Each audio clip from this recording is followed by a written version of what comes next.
मेरे बापूजी मर जाएंगे। ऐसा क्यों कह रही हो? उनका किडनी का ऑपरेशन होना है और उसके लिए डॉक्टर ने 5 लाख रुपए मांगे हैं। 5 लाख? अरे मारा टीकरा। बापूजी पूरे 5 लाख रुपए हैं।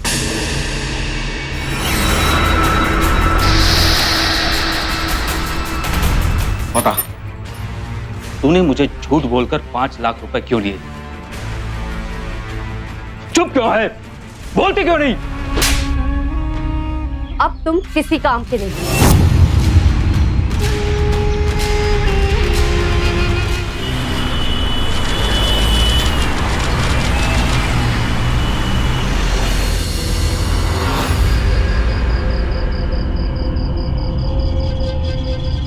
चल चल जल्दी कर, ये चोरी ना ले।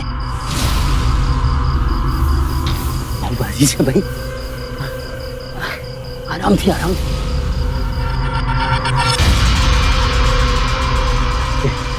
जल्दी करो, इस टेम्पो में डाल देते, काम हो जाएगा। चल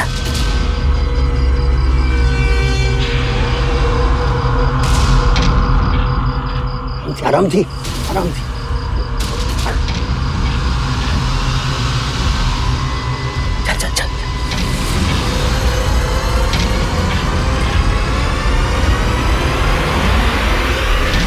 नमस्कार, सावधान इंडिया इंडिया फाइट्स बैक में आप सभी का स्वागत है। सावधान इंडिया में हम आपको दिखा रहे हैं देश के कोने कोने से अपराध की सच्ची घटनाएं, और इसी सिलसिले में आज आपको रूबरू करवा रहे हैं गुजरात के भावनगर की एक आपराधिक घटना से। अभी अभी आपने देखा कि रात के अंधेरे में कुछ लोग एक व्यक्ति की लाश को फेंक कर भाग गए। कलाई की कटी हुई नस से साफ जाहिर था कि इस शख्स की मौत कुछ वक्त पहले ही हुई थी। अब सवाल ये उठता है कि क्या ये खुदकुशी थी या फिर हत्या? कौन थे ये लोग और क्या इन्होंने ही इस व्यक्ति की जान ली थी? अगर हाँ, तो आखिर इस व्यक्ति से इनकी ऐसी क्या दुश्मनी थी? कौन था मरने वाला? इस मौत से जुड़े सारे सवालों के जवाब जानने के लिए देखते हैं कुछ महीनों पहले की घटनाएं।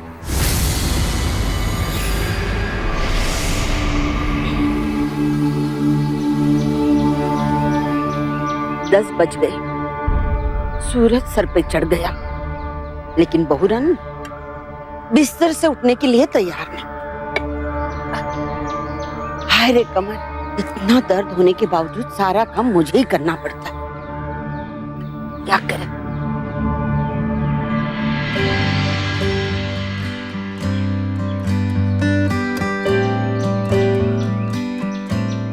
जय श्री कृष्णा बा। जय श्री कृष्ण बेटा। तैयार हो गया बेटा? हाँ बा, बात जल्दी निकलना है, 2-3 नए क्लाइंट से मिलना है, नए फ्लैट दिखाने हैं। बा, अगर डील हो गई तो कमीशन अच्छा मिलेगा, फिर देखना तेरा ऑपरेशन भी जल्दी करवा दूंगा। बाप, देर हो रही है, जल्दी नाश्ता लगा दे। अरे बेटा, मैंने तो नाश्ता पूरा तैयार करके रखा है। अगर मैं यहाँ से उठने का सोचूं तो वहाँ पहुँचने में मुझे युग लग जाएगा। तेरी वो निकम्मी बीवी है ना, उसे बोल कि नाश्ता तो मैंने तैयार करके रखा है, कम से कम परोसने का तो काम कर। ठीक है।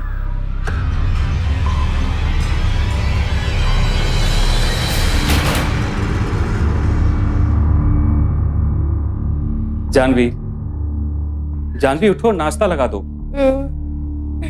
थोड़ी देर और सोने। जानवी, ऐसा कैसे चलेगा? तुम तो जानती हो ना बाकी हालत। इस उम्र में भी उनको कितना काम करना पड़ता है, सुबह कितनी जल्दी उठ जाती हैं वो। कल्पेश, अब उम्र बढ़ गई है तो तकलीफ भी होगी। मुझे तो लगता है तुम्हारी बात यमराज से भी लड़कर आई है, जाने का नाम ही नहीं लेती। जानवी, तुमसे कितनी बार कहा है कि बा के बारे में ऐसी बातें मत किया करो। पता है मुझे क्या लगता है, तुम दोनों के साथ रहते रहते ना मैं भी बहुत जल्दी बुढ़ी हो जाऊंगी। कमर झुक जाएंगी, बाल सफेद हो जाएंगे, और झुक कर चलूंगी, वो भी बिना दांत के पोपली बनकर। दिखाओ कैसे? ऐसे ऐसे ऐसे। जानवी बस, अरे सास है तुम्हारी, थोड़ी तो इज्जत किया करो। पर अब बस, मुझे और बहस नहीं कर रही, जाओ जाके नाश्ता लगाओ। नाश्ता बना? शादी क्यों, काम वाली बाई ले आते ना। मेरी बाकी सारी सहेलियों को देख, उनके पति उन्हें कहां कहां घुमाने ले जाते, और एक मैं हूं।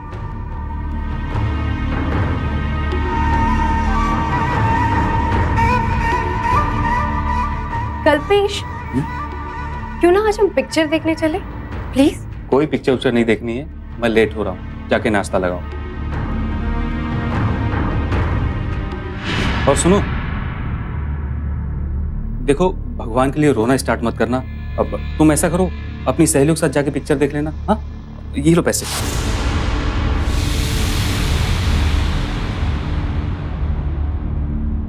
ठीक है, मैं इतने से काम चला लूंगी। ये तुम क्या कर रही हो?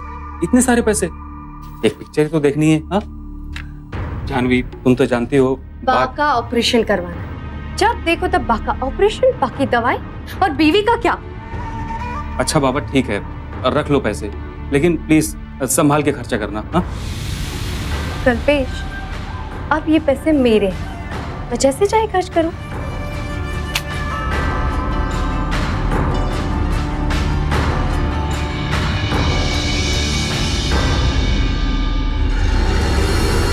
हाँ हाँ वसंत भाई, मैं देखती हूँ, मैं करती हूँ बात।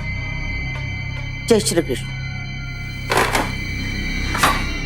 बहू, तूने वसंत भाई के पैसे नहीं दिए? 10,000 का बिल है, 2 महीने के पैसे बाकी है। अब इन्होंने जो पैसे दिए थे वो तो खर्च हो गए। क्या खर्च हो गए? घर में किराने के सामान के अलावा कुछ भी नहीं आया है। वो मुझे नहीं पता है, और वैसे भी महंगाई इतनी बढ़ गई है तो मैं क्या कर सकती हूँ? पता नहीं, मेरे जाने के बाद इस घर का क्या होगा। सारा पैसा अपने नेल पॉलिश और लिपस्टिक पे उड़ा देती है। अरे कुछ दिन पहले हिसाब के अलावा मैंने उसे 10,000 रुपए दिए थे, उसका तो कोई हिसाब ही नहीं है। कल्पेश, अभी तू ही कुछ कर। बाम, मैं क्या चोर हूँ जो अपने ही घर में डाका डालूंगी? कल्पेश, मेरी कोई इज्जत ही नहीं है इस घर में, और मैं कह देती हूँ अगर ऐसे ही चलता रहा ना तो एक दिन मैं ये घर छोड़ के चली जाऊंगी। जानवी, अरे जानवी, बा मैं लेट हो गया हूँ, तू संभाल लेना, हिसाब किताब मैं देख लूंगा। मैं चलता हूँ। जय श्री कृष्ण। जय श्री कृष्ण। संभाल के जाना। हाँ बा।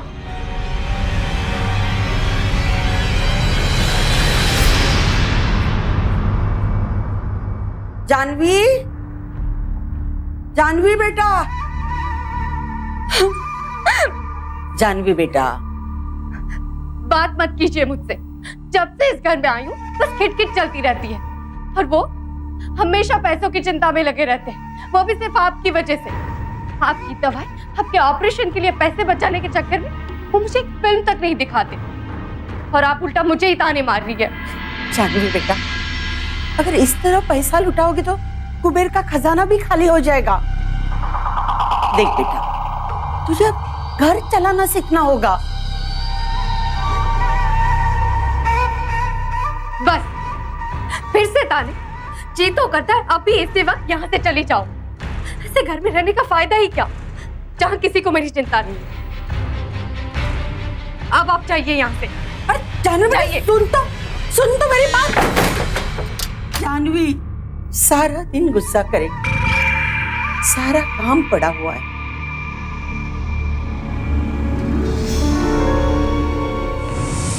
तो तू कर लेना बुढ़िया, बहू रानी हो, नौकरानी नहीं।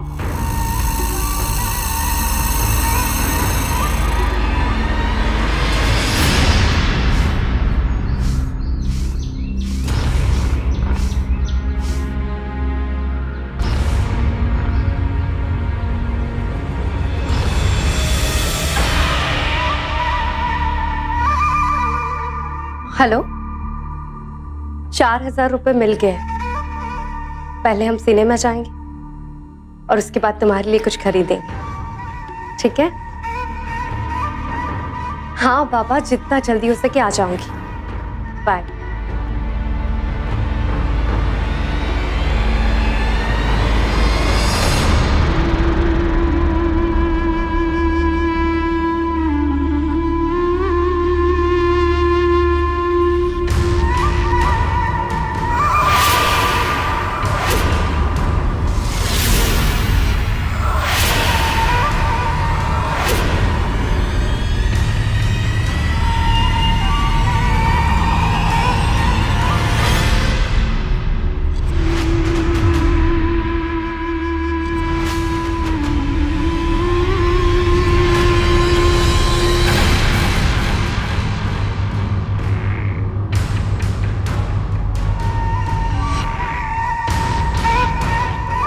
लगता है बुढ़िया आसपास नहीं है, यही अच्छा मौका है।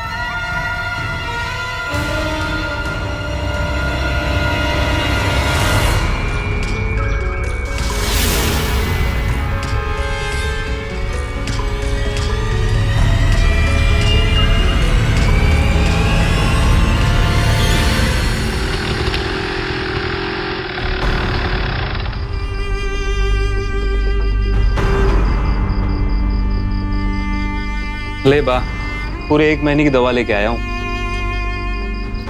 और ये है।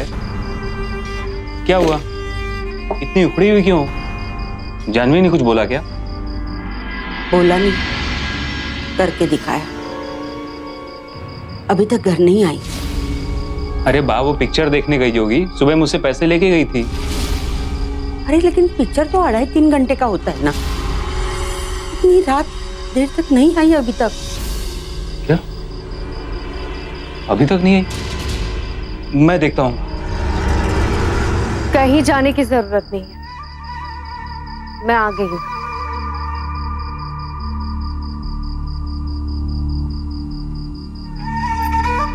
सोचकर तो गई थी कि कभी वापस लौट कर नहीं आऊंगी, पर फिर बा का ख्याल आया, इसीलिए वापस चल गए। ये ख्याल पहले नहीं कर सकती थी? और ये क्या बचपना जानवी, इतनी छोटी सी बात पर तुम घर छोड़ के चल दी। अरे बाबा, गलती मानी ना, अब क्या जान ले लोगे? बेटा, गलती वही है जिसे सुधार लिया जाए। आइंदा ऐसी गलती मत करना। मोहल्ले पड़ोस में अगर बात फैल गई तो बात कुछ और बन जाएगी। जी बा, ख्याल रखूंगी।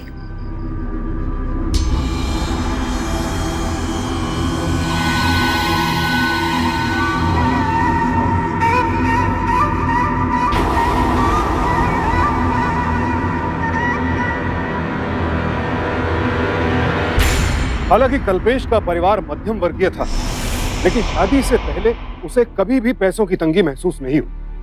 मगर पिछले 1 साल से मां की बीमारी और पत्नी की फिजूल खर्ची की वजह से कल्पेश का हाथ तंग रहने लगा था। कल्पेश कोशिश कर रहा था कि जल्द से जल्द पैसे इकट्ठा करके मां का ऑपरेशन करवाए और पत्नी को भी खुश रखे। कल्पेश की मां बेटे की तकलीफ समझती थी, लेकिन पत्नी जानवी को अगर इस दुनिया में किसी की फिक्र थी तो वो थी बस खुद की।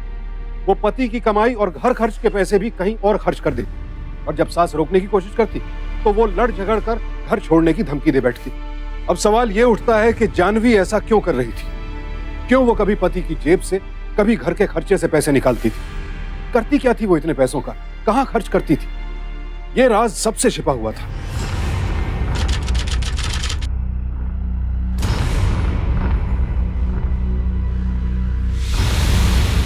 अरे बेटा। हाँ बा, ये ले कमीशन का पैसा, इसको तिजोरी में रख दे। इतना मेहनत करता है मेरा बेटा, अगर भगवान मुझे उठा ले तो तेरी मुश्किल कम हो जाएगी बेटा। ऐसी बातें बोल के मुझे तकलीफ क्यों देती? बा है तू मेरी, मैं तो सिर्फ अपना फर्ज निभा रहा हूँ, कोई एहसान थोड़ी कर रहा हूँ तुझ पर। ये क्या है? ये जानवी के लिए गिफ्ट लाया था, देखेगी तो खुश हो जाएगी। अच्छा किया, जाके दिख गया। हाँ।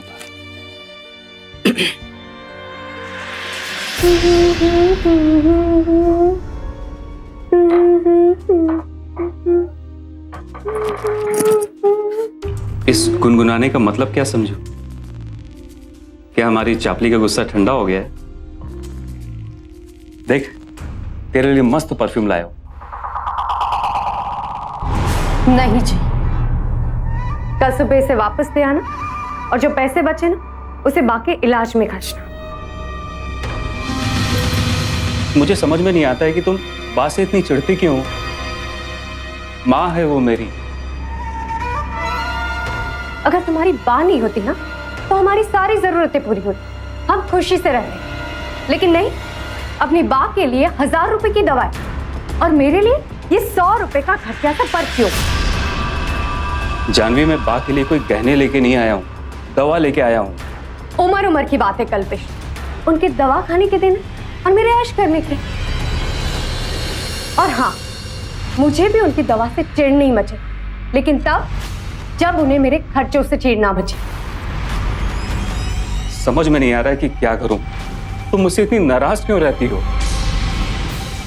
नाराज नहीं, दुखी रहती हूँ। हम में फर्क है, तुम्हारी और मेरी उम्र में। न जाने क्या सोचकर बापूजी ने मेरा ब्याह तुमसे करा दिया। मैं इतनी जवान और सुंदर, और तुम अपनी शक्ल देखना गौर से आईने में, सब समझ में आ जाएगा। घिन आती है मुझे तुमसे, बिल्कुल भी अच्छा नहीं लगता है जब तुम मुझे छूते हो। लेकिन फिर भी चुपचाप ये सब कुछ सहती रही, सिर्फ बापूजी की इज्जत के लिए। और तुम ये 2 कौड़ी का घटिया सा परफ्यूम ले आए। अब एक काम करो, ये जो परफ्यूम है ना, इसे खुद लगाओ और उसे सूंघते सूंघते सो जा।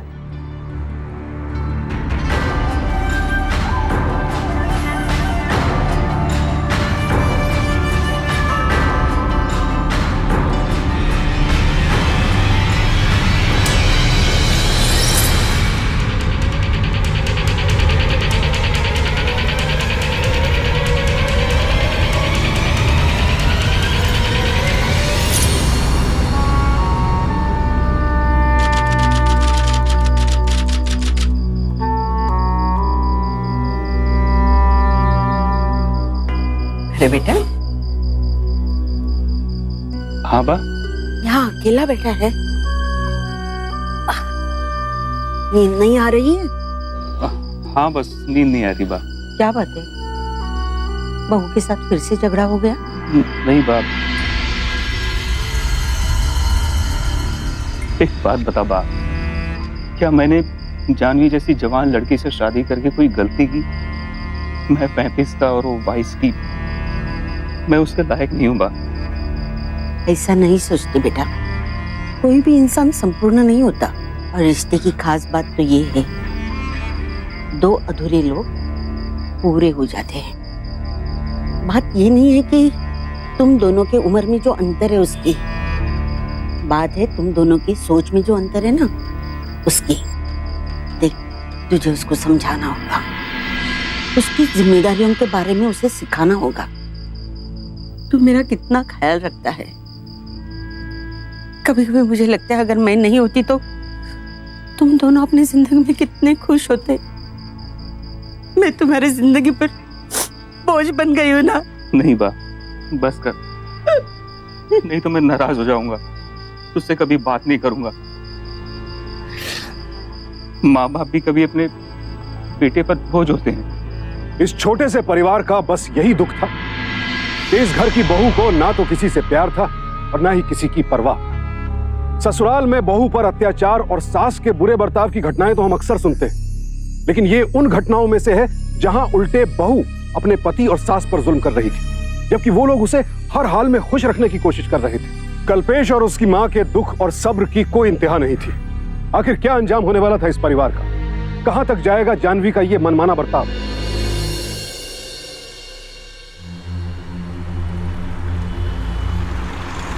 भैया ये सब पैक कर दो और पैसे ना हिसाब में लिख देना, बाद में दे देंगे। माफ करना जानवी बहन, पर उधारी बंद है। क्यों? अभी तक तो ऐसे ही चलता था, आज क्या हो गया? क्या है ना जानवी बहन, शिल्पा बहन ने कहलवाया है कि अभी से सारा सामान नगद जाएगा।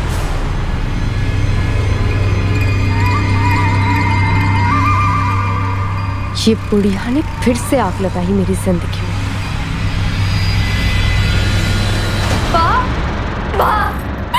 हे भगवान, ये सब मेरे साथ ही क्यों होता है?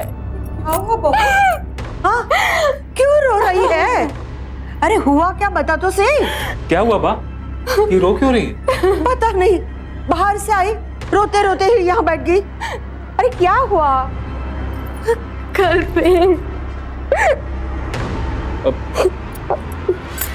कल्पेश, मेरे बापूजी मर जाएंगे, मैं अनाथ हो जाऊंगी। कल्पेश, ऐसा क्यों कह रही हो? हुआ क्या है? मैंने बाहर से बापूजी को फोन किया था, तो बा ने कहा कि उनका किडनी का ऑपरेशन होना है और उसके लिए डॉक्टर ने 5 लाख रुपए मांगे हैं। 5 लाख? माँ कोशिश तो कर रही है, लेकिन तुम्हें तो उनकी हालत पता है ना। मैं क्या करूं कल्पेश? वो लोग इतने सारे पैसे कहाँ से लाएंगे? मैं अपने बापूजी को मरते हुए नहीं देख सकती कल्पेश।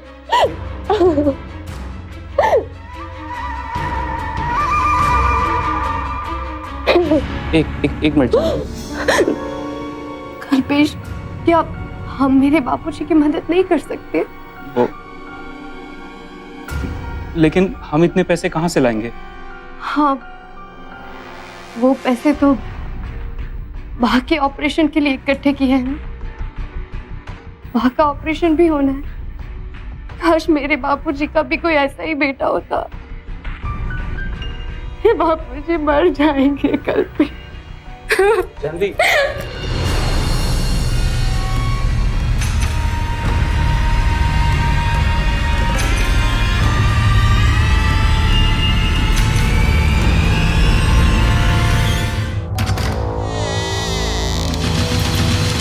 अरे जानवी, जय श्री कृष्ण।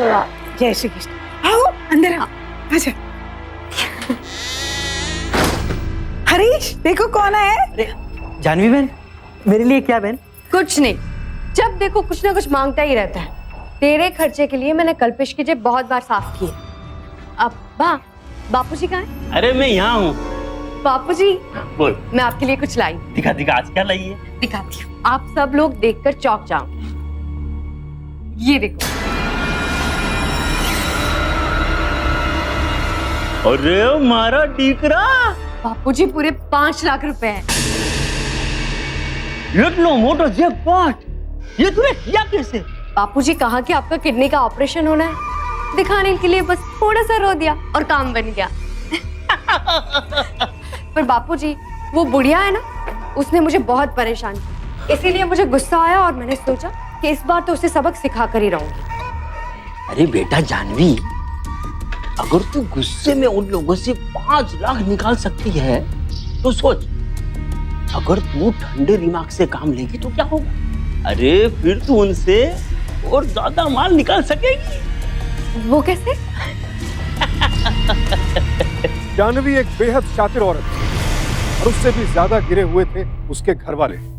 लोग अपनी बेटियों को घर बसाने की सलाह देते हैं, लेकिन यहाँ तो मामला उल्टा था। जानवी के घर वाले उसे घर बसाने को नहीं बल्कि घर उजाड़ने को उकसा रहे थे। शादी के बाद से ही, यानी पिछले 1 साल से जानवी अपने पति की कमाई अपने मायके भेज रही थी। कल्पेश को तो अंदाजा तक नहीं था कि उसकी मेहनत की कमाई और मां के इलाज के लिए की गई बचत जानवी और उसके घर वाले लूट रहे हैं। इस बार जानवी ने अपने पिता की गंभीर बीमारी का बहाना बनाकर कल्पेश से 5 लाख रुपए झटक लिए। लेकिन कहते हैं ना कि झूठ के पांव नहीं होते, एक ना एक दिन झूठ सामने आ ही जाता है। अब सवाल यह है कि जानवी और उसके मायके वालों का ये धोखा कब तक चलने वाला था। जी सर जी। नहीं सर जी, आज मैं आपको प्रॉपर्टी दिखाने नहीं आ पाऊंगा। 10 मिनट के लिए आ जाइए। आज 10 मिनट भी टाइम नहीं है। देखिए क्या है कि ससुर की किडनी का ऑपरेशन है, उनकी हालत बहुत ख़राब है। अगर नहीं गया तो कहेंगे कि दामाद जी के पास टाइम ही नहीं है। तो फिर कल का रखते हैं। हाँ, कल का पक्का पक्का।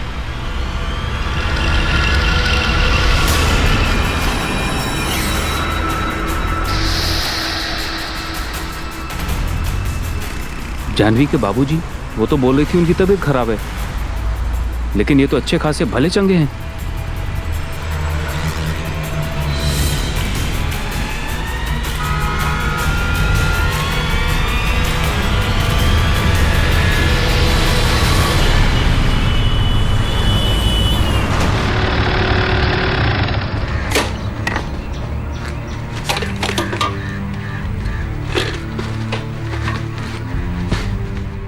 जानवी, जानवी, क्या हुआ? इतना चिल्ला क्यों रहे हो? लॉटरी लगी है क्या? तुमने कहा था कि तुम्हारे बाबूजी की तबीयत खराब है। हाँ, क्यों? क्या हुआ? झूठ बोल रही हो तुम। धोखा दिया है तुमने मुझे। मैंने अभी तुम्हारे बाबूजी को बाजार में तुम्हारे भाई के साथ शॉपिंग करते देखा।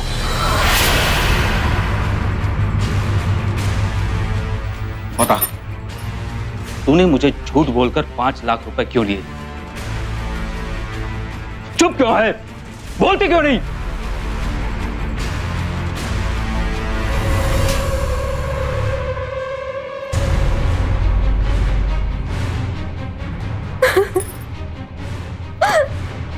कल्पेश, तूने बहू पे हाथ उठाया, शर्म नहीं आई तुझे? बात तू हट जा। मुझे अभी के भी जानना है कि इसने मुझसे झूठ बोलकर पैसे क्यों लूटे। बा, मैं इसे छोड़ूंगा नहीं। जानवी,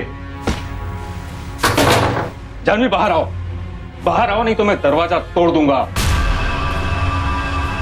अरे सालों मेहनत करके मैंने अपनी बा के ऑपरेशन के लिए पैसे जमा किए और तूने सारे पैसे उड़ा दिए। अरे तेरे बाप की जान पर बनाई थी तो बा के कहने पर मैंने तुझे पैसे दिए, तो तूने सारे पैसे उड़ा दिए, तो तूने मुझसे झूठ बोला।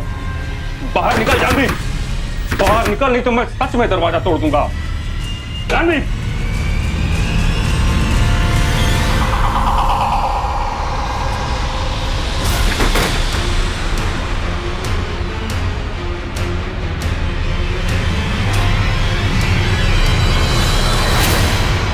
जानवी, मैं कहता हूं दरवाजा खोल और दबाओ जा मेरे घर से।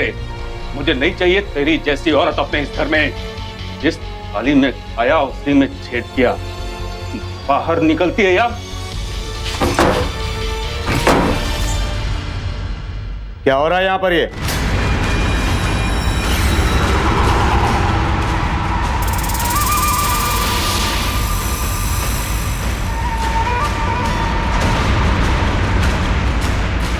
देखिए इंस्पेक्टर साहब, ये मुझे मार डालना चाहता है।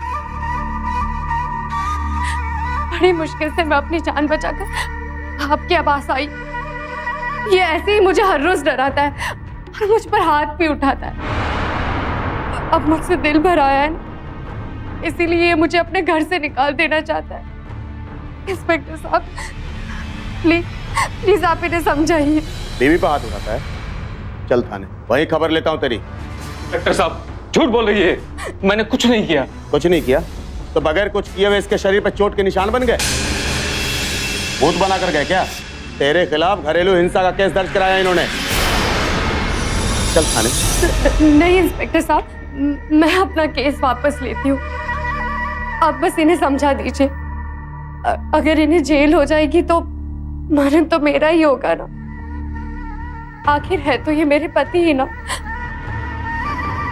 मुझे इनके साथ ही रहना है। खुश नसीब है तू जो इतनी अच्छी बीवी मिली है तुझे।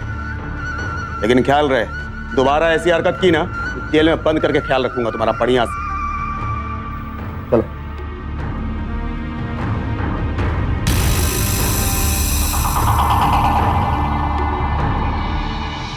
ए बुढ़िया, देखती ही रहेगी या कुछ खाना भी परोसेगी? बहुत भूख लगी है, कुछ खाना दे। अब वो क्या है ना, ये झूठ मूठ नाटक करने में बहुत मेहनत लगती है। अरे अभी भी खड़ी है, जाती है या फिर बुलाओ पुलिस को? चुप कर। तेरी हिम्मत कैसे हुई बात से काम करवाने की? आज तक तो हम तेरा बचपना समझकर चुप थे, लेकिन आज तूने जो किया है। इतना गुस्सा करने की कोई जरूरत नहीं है। शराफत इसी में है कि वो 5 लाख रुपए को भूल जाए, क्योंकि वो मैंने अपनी फैमिली को दिए। क्यों?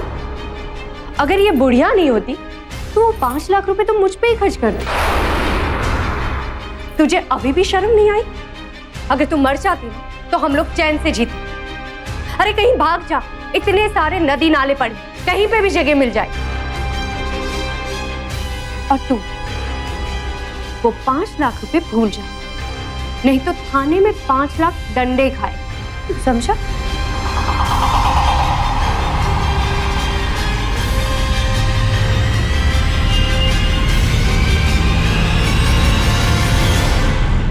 भावनगर गुजरात का छठा सबसे बड़ा शहर है, जो कि अपने औद्योगिक विकास और घरेलू उद्योगों के लिए जाना जाता है। इस शहर में रहने वाले इस परिवार में कल्पेश आगे बढ़ने के लिए दिन रात मेहनत कर रहा था, लेकिन उसकी पत्नी उसे बर्बाद करने पर तुली थी।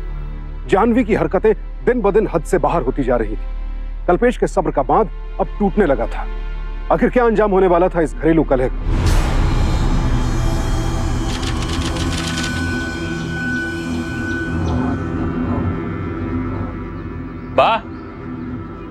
बा कहाँ है तू? अरे बा, नाश्ता नहीं लगाया? बा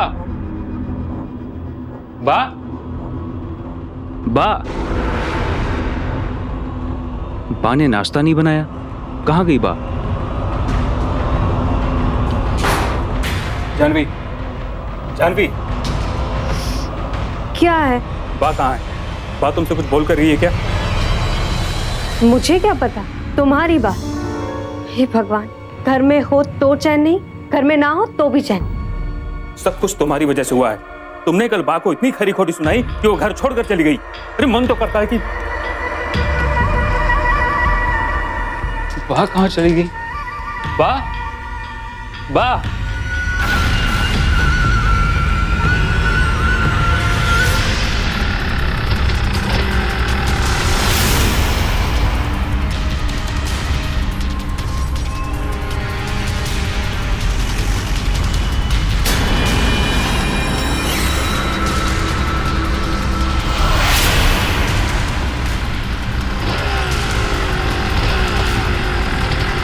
अरे सरला काकी,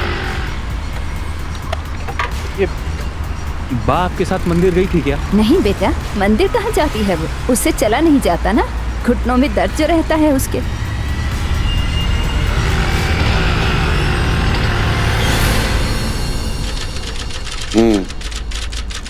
तो तुम्हारी बा गायब हो गई? जी। नाम? शिल्पा बेन, उम्र 59। तेरा नाम? कल्पेश शाह। कल्पेश शाह, तू वही है ना? तेरे ही खिलाफ तेरी बीवी ने घरेलू हिंसा का केस दर्ज कराया था ना? कुमार, FIR बुक ला।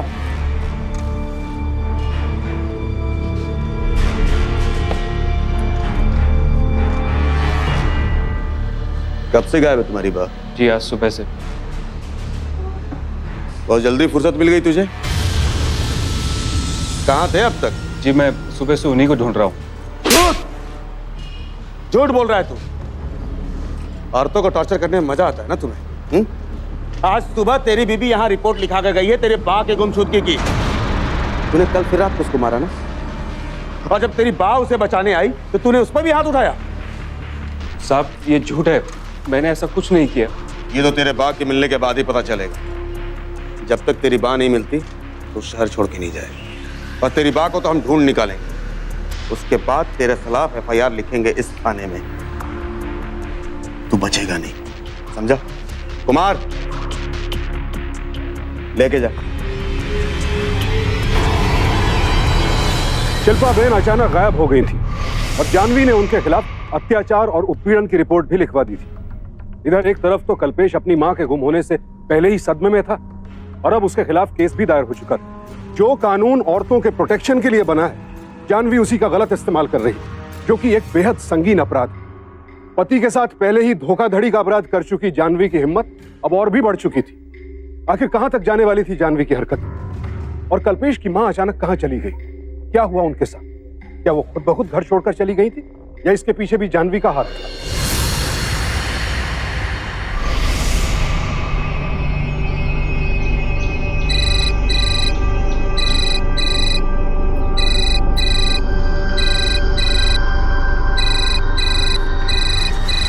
कम से कम फोन तो उठाओ। तुम्हारे क्लाइंट का फोन है और यहाँ बड़े बड़े मक्खी क्या मार? जाओ काम पर जाओ। सुनाई नहीं दे रहा है क्या? ऑफिस नहीं जाओगे तो कमाओगे कैसे? अब किसके लिए कमाऊं? तुम्हारे परिवार के लिए, जो अब तक मेरे टुकड़ों पे पलता था। मैं तो सिर्फ अपनी बा के लिए कमाता था, पर अब तो वो भी नहीं। मुझे अब किसी से कोई मतलब नहीं है। पहाड़ में जाओ तुम और तुम्हारा परिवार। ठीक है, मुझे पता था अब तुम किसी काम के नहीं।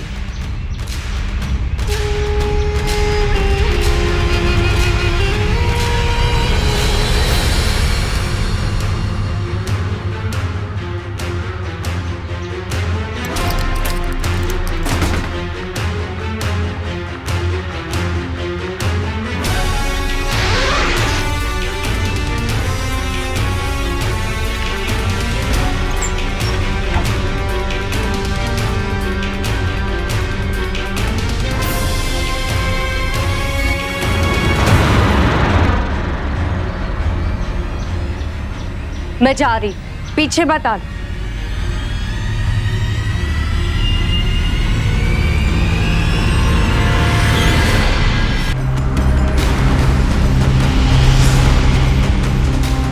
तुझे अभी भी शर्म नहीं आई? अगर तू मर जाती ना तो हम लोग चैन से जीते। अरे कहीं भाग जा, इतने सारे नदी नाले पड़े, कहीं पे भी जगह मिल जाएगी।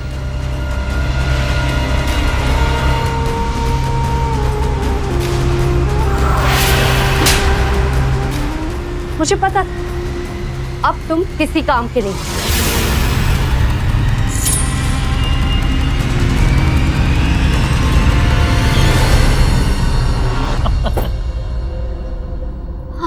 अरे जानवी, तू यहाँ? बापूजी हमेशा के लिए आ गई। न काम पर जाता है ना मेरी तरफ देखता है, इसीलिए मैं उसे छोड़कर आ गई। लेकिन हाँ बापूजी, सारे पैसे, जेवरात और प्रॉपर्टी के कागजात ले आए। अब उसके पास कुछ बचा नहीं, तो मुझे वहां रहने की क्या जरूरत है, इसीलिए मैं चली आई। पर बापूजी आते आते ना मैंने उसे एक जोर से थप्पड़ मारा। जानवी, ये तूने बहुत गलत किया। पर बापूजी मैं... अरे वो कमजोर इंसान इतनी बड़ी इंसल्ट कैसे सह पाएगा? हमें जल्दी वहां जाना होगा। चलो।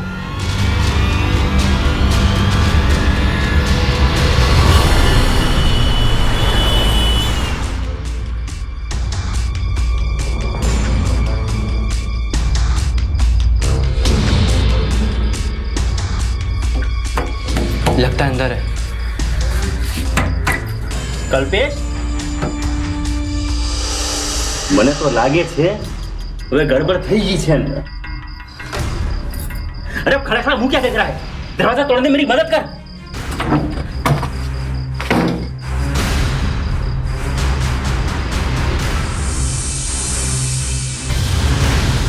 ये जला हम पापा, अरे इसी बात का डर था मुझे, अब समझी? अब हम क्या करें बापूजी? लगता है ये तो मर गया। अब इसको ठिकाने लगाना होगा, वरना पुलिस हमसे पूछताछ करेगी, हमसे सवाल जवाब करेगी।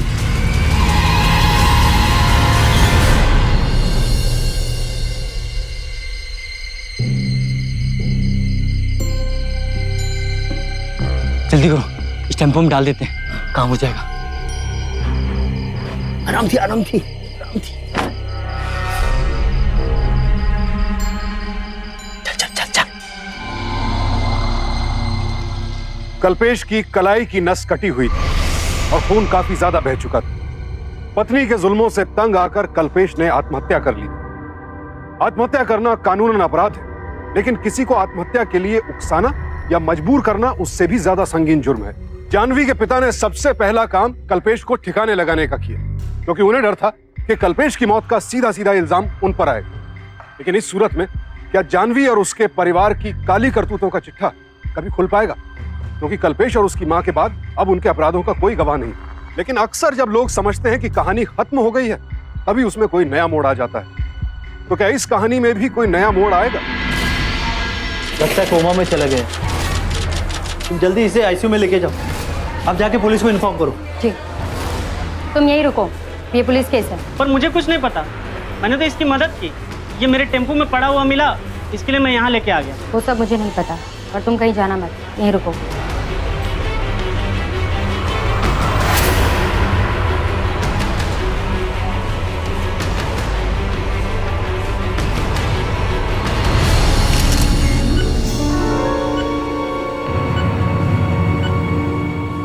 कौन लाया इसको यहाँ पे? एक टेम्पो वाला लाया था, कह रहा था कि उसके टेम्पो में पड़ा था ये। उसे मैंने रुकने के लिए कहा था, लेकिन आप लोगों के डर से भाग गया शायद।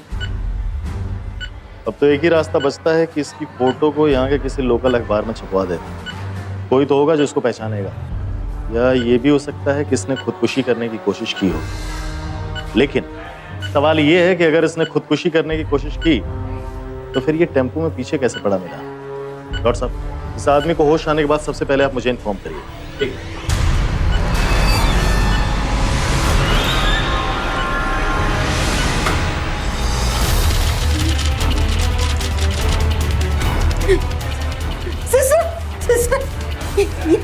ये लड़का यही भर्ती है? हाँ, ये पेशेंट यही एडमिट है। आप कौन है? मैं उसकी माँ हूँ। ये मेरा बेटा है, कल भी मुझे मिलाओ ना उससे। आइए आइए मेरे साथ।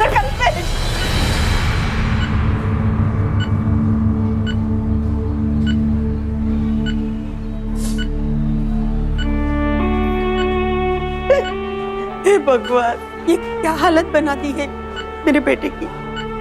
ऐसा कैसे कर सकती है वो मेरे बच्चे के साथ? किसने? मेरी बहू। क्या किया उसने?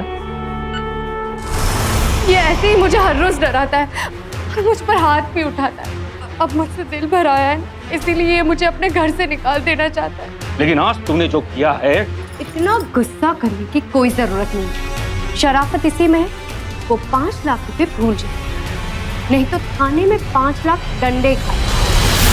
देखिए, आप जो कुछ भी कह रही हैं, अगर वो बात सच तो भी इसको साबित करना बहुत मुश्किल होगा।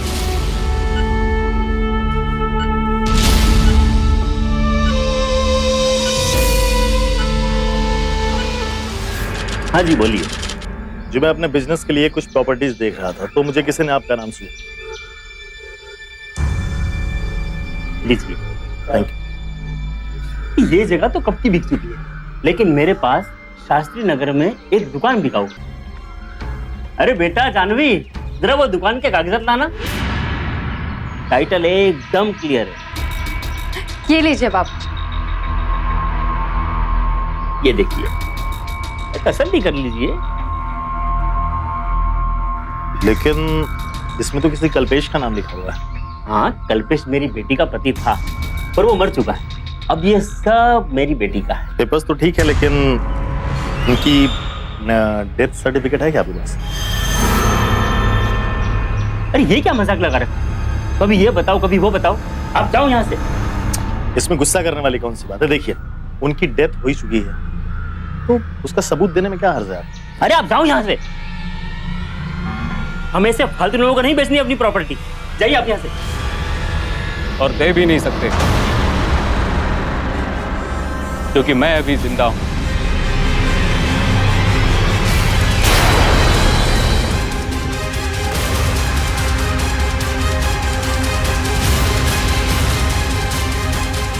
तुम सभी ने मुझे टेम्पो में ये सोचकर छोड़ दिया था कि मैं मर चुका हूं, और शायद भगवान मुझे मेरी बात से मिलाना चाहते थे।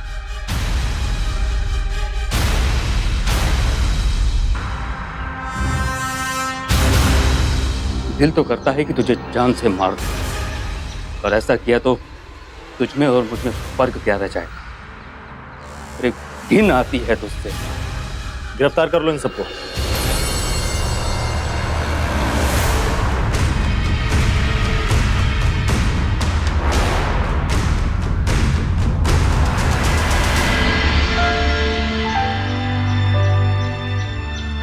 जानवी शादी के बाद अपने मायके वालों की मदद करना चाहती थी। ये गलत नहीं था, लेकिन इसके लिए उसने जो रास्ता अपनाया वो गलत। जिस तरह से उसने अपने पति और सास की शराफत का फायदा उठाया वो गलत था।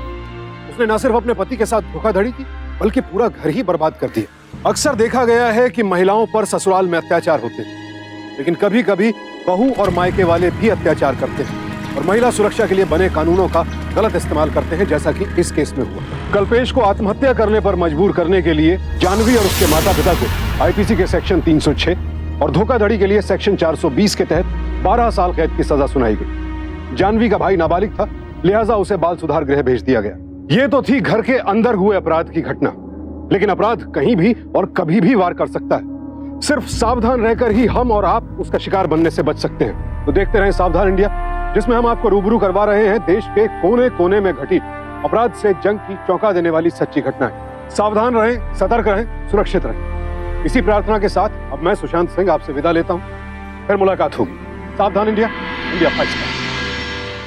तो सावधान